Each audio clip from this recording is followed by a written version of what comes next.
महाराष्ट्र से एक बहुत बड़ी खबर आ रही है। महाराष्ट्र के पुणे में 900 एकड़ जमीन पे घुसपैठियों ने कब्जा कर लिया, लैंड जिहाद कर लिया। और यह सारा का सारा लैंड जिहाद हुआ जब वहां सेकुलर सरकार थी। जब वर्तमान सरकार ने उनको हटाने की कोशिश किया तो उन्होंने चक्का जाम कर दिया। जब वहां बुलडोजर लेके पहुंचे, रास्ते में बुलडोजर को रोक दिया। और हिम्मत देखिए कि ये सारे के सारे जो घुसपैठिए थे, ये फिर मुंबई हाईकोर्ट पहुंच गए और एक दो नहीं 30 पीआईएल फाइल किया। याद रखिए, वो जो 900 एकड़ जमीन पे कब्जा किया था, आज की डेट में उसकी मार्केट में कीमत लगभग 9,000 करोड़ रुपए है। एक एकड़ जमीन वहां आराम से 10 करोड़ की बिक जाती है। तो यानी 900 एकड़ जमीन पे कब्जा किया तो 9,000 करोड़ रुपए की जमीन पे कब्जा कर लिया। केवल लैंड जिहाद नहीं हुआ, केवल घुसपैठ जिहाद नहीं हुआ, वहां से लब जिहाद भी चल रहा था। वो लब जिहाद का भी केंद्र बन गया था। इनके लड़के जो वहां पे जो बांग्लादेशी रोहिंग्या थे, दिन भर अच्छे अच्छे कपड़े पहन के, उनको फंडिंग आ रही थी, वहां से बाइक खरीद उनको नई नई मिल रही थी और देश के वहां पुणे के शहरों में घूमते रहते थे, कॉलेज के आसपास चक्कर लगाते रहते थे और कोशिश कर रहे थे लब जिहाद की भी। ड्रग जिहाद का अड्डा बन गया था। वहां से ड्रग स्मगलिंग का कारोबार हो रहा था। पुणे के बड़े बड़े वहां पे बहुत अच्छे अच्छे इंजीनियरिंग कॉलेज हैं, पुणे में मेडिकल कॉलेज हैं, लॉ के कॉलेज हैं, सिम्बायोसिस जैसे प्राइवेट कॉलेज है, बहुत सारे वहां कॉलेज हैं। वहां पे ये बांग्लादेशी ड्रग स्मगलिंग का भी काम कर रहे थे। तो लैंड जिहाद हुआ, घुसपैठ जिहाद हुआ, लब जिहाद चल रहा था, ड्रग जिहाद चल रहा था। और इनके जो बड़े लोग थे, ये पूरे शहर में घूम घूम के बाकी झुग्गियों में जा जाके उनको कन्वर्ट करने का भी काम कर रहे थे। तो धर्मांतरण जिहाद भी कर रहे थे। ये जितने घुसपैठिए थे, हर साल एक बच्चा पैदा कर रहे थे, जनसंख्या जिहाद भी कर रहे थे। बड़े प्लान्ड वे में उनको बसाया गया था पुणे की डेमोग्राफी बदलने के लिए। और आश्चर्य की बात यह है कि जब वर्तमान फडणवीस जी की सरकार ने उनको हटाने की कोशिश किया तो उन्होंने चक्का जाम कर दिया, पूरी अराजकता फैला दिया और 30 याचिकाएं फाइल हुई मुंबई हाईकोर्ट में। बड़े बड़े दिग्गज वकील उनके समर्थन में बहस करने पहुंच गए। आप सोचिए, बांग्लादेशी रोहिंग्या भारत में रहें, इनको बचाने के लिए 30 पीआईएल मुंबई हाईकोर्ट में होती है और बड़े दिग्गज वकील पहुंचते हैं। तो स्वाभाविक सी बात है, ये दिग्गज वकील फ्री में पहुंचेंगे नहीं, इनको कहीं फंडिंग भी आ रही होगी। और फंडिंग कहां से आती है?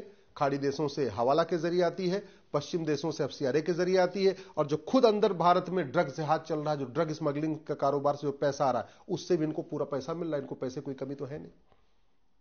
मैं धन्यवाद दूंगा मुंबई हाईकोर्ट के दोनों जजेस को, जस्टिस एएस गडकरी और जस्टिस कमल खाटा, जिन्होंने फैसला दिया कि नहीं, आपने अवैध निर्माण किया है, सरकार ने बिल्कुल सही काम किया। मैं धन्यवाद दूंगा पिंपरी चिंचवाड़ क्षेत्र के विधायक महेश दादा को। महेश दादा ने बड़ी हिम्मत से काम किया। नहीं तो जनरली जो सांसद विधायक जब वोट के चक्कर में ऐसे काम करते नहीं, महेश दादा ने पूरा का पूरा अपना दम लगा दिया। महेश दादा ने पूरी अपना पूरा परिश्रम लगाया कि यह झुग्गी खाली हो और झुग्गी यहां से हटे। और अब मैं धन्यवाद दूंगा माननीय फडणवीस जी को कि उन्होंने प्रशासन को बोला कि हाईकोर्ट का आदेश का पालन करो। हाईकोर्ट के आदेश पे पूरा मनसा वाचा कर्मणा पालन होना चाहिए और अब वो 900 एकड़ जमीन खाली हो गई है। ये घटना केवल पुणे की नहीं है, ऐसे आपको हर जिले में एक एक दो दो झुग्गियां मिलती जा रही हैं। हर जिले में एक एक दो दो झुग्गियां बन रही हैं। कहीं जहां आर्मी का कैंट एरिया है उसके आसपास झुग्गी बन रही है, कहीं एयरपोर्ट के आसपास झुग्गी बन रही है, कहीं जहां पे नदियों के किनारे झुग्गी बन रही है, बंदरगाहों के किनारे झुग्गियां बन रही हैं, बड़े बड़े जो हमारे मेन रेलवे के ट्रैक है वहां झुग्गियां बन रही हैं, जो बड़े बड़े मेन हमारे बस स्टैंड है उनके आसपास झुग्गियां बन रही हैं। चाहे वो गंगा जी के किनारे देख लीजिए, चाहे यमुना जी के किनारे दिखते, दिल्ली में देख लीजिए, यमुना जी के किनारे किनारे पूरी झुग्गियां बन गई है। पूरा ओखला हो चाहे वो मजनू का टीला हो, सारे बांग्लादेशी रोहिंग्या ने कब्जा कर लिया।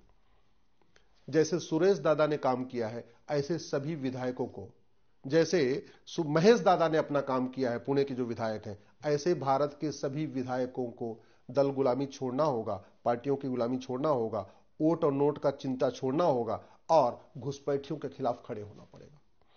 सभी सांसदों को भी इसके लिए खड़े होना पड़ेगा। अगर भारत को सुरक्षित बचाना है, भारत को लैंड जिहाद, लब जिहाद, ड्रग जिहाद, घुसपैठ जिहाद, धर्मांतरण जिहाद से रोकना है, भारत की डेमोग्राफी जो बदल रही इसको ठीक करना है, तो सभी सांसदों और विधायकों को महेश दादा की तरीके उठ के खड़ा होना पड़ेगा। शासन प्रशासन को भी उठ के खड़ा होना पड़ेगा। जैसे माननीय मुख्यमंत्री फडणवीस जी ने आदेश दिया कि नहीं, पूरी झुग्गी खाली कराओ, सभी मुख्यमंत्रियों को इस पे आगे आना होगा, नहीं तो भारत बर्बाद हो जाएगा। भारत की पूरी डेमोग्राफी बदल चुकी है। 9 राज्यों की डेमोग्राफी पहले भी बदल चुकी है। 800 जिलों में से 200 जिलों की डेमोग्राफी पहले बदल चुकी है।